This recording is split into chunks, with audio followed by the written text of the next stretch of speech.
नमस्ते. मी आलू पकोडा बनवते. म्हणजे आलू आहे ना उबलून ते फ्राय करून दाखवते, पण ती वेगळ्या तऱ्हेने. मी पहिली आलूची फ्राय म्हणजे कच्चे आलू त्याची कापा काढून ते मी फ्राय करून तुम्हाला दाखवले आहे. आता मी आहे ना बेसन आणि रवा घेतलाय, त्याच्यामध्ये मिक्स करून मी तुम्हाला घोलून पकोडे बनवून दाखवते. मी बटाटे 2 उकडून घेतले, म्हणजे कापा काढायचे आहेत ना, म्हणून मी असं जरा लांब घेतले. बघून अशी 2 घेतले आहेत. मी शिजवून घेतले आहेत. ह्याची साल काढून आहे ना ह्याची कापा काढायची आहेत. आता ह्याच्यासाठी साहित्य लागणार आहे. ही अर्धी वाटी बेसन घेतलाय, त्यासाठी थोडीशी कोथिंबीर, 2 मिरची कापून घेतली आहे. ही धना पावडर आहे अर्धा चमचा. हे थोडासा चिमटीवर सोडा टाकायचा आहे. हे चवीपुरतं मीठ टाकायचं आहे. आणि 2 चमचे रवा आहे आणि अर्धा चमचा मिरची मसाला आहे. आता हे सर्व साहित्य आहे ना ह्याच्यामध्ये मिक्स करायचं आहे. हे पाणी आहे. आता पहिला आहे ना बेसनमध्ये रवा मिक्स करते. आपल्याला असं घट्ट म्हणजे आपल्याला भजी करतो ना त्या पद्धतीचं आपल्याला हे बनवायचं आहे. आपण सोडा सोडून आहे ना सर्व साहित्य मिक्स करायचं आहे.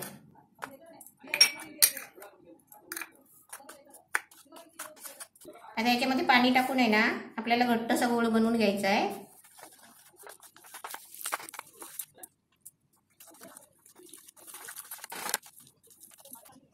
आपण थोडं थोडं पाणी टाकून आहे ना हे आपल्याला असं गोळ बनवून घ्यायचं आहे. एकदम नाही टाकायचं पाणी.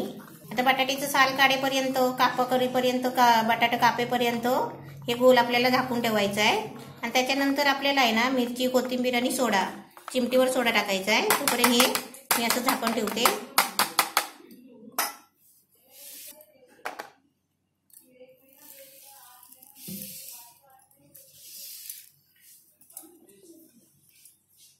आता हे बटाटे आहे ना सोलून घेते आणि कापा करून दाखवते.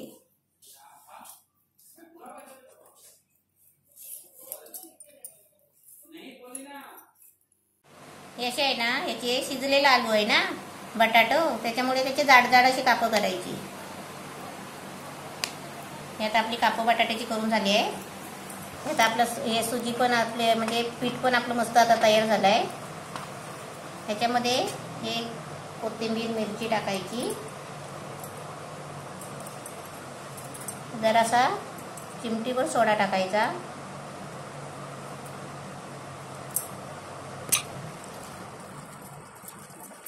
हे चांगलं असं हलवून घ्यायचं मस्त. थोडं पाणी टाकते. गॅस पेटवलाय, तवा ठेवलाय.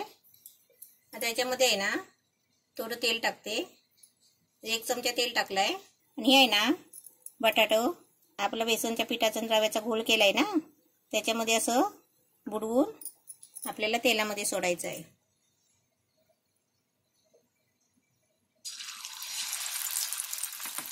मी थोडंसंच करते, तुम्ही जास्त करा. हे आता आपण आहे ना असे धरून तेलामध्येच फिरवायचे. तवा कसा खोल घेतलाय ना त्याला पातळ तवा पाहिजे.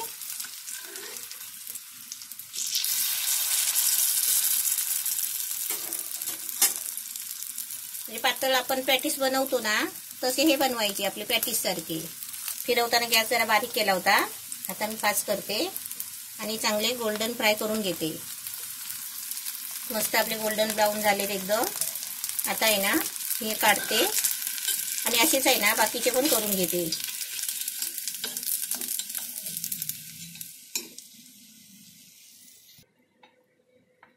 तुम्ही टोमॅटो सॉस बरोबर, खोबऱ्याच्या चटणी बरोबर, असं कशाबरोबर पण तुम्ही खाऊ शकता.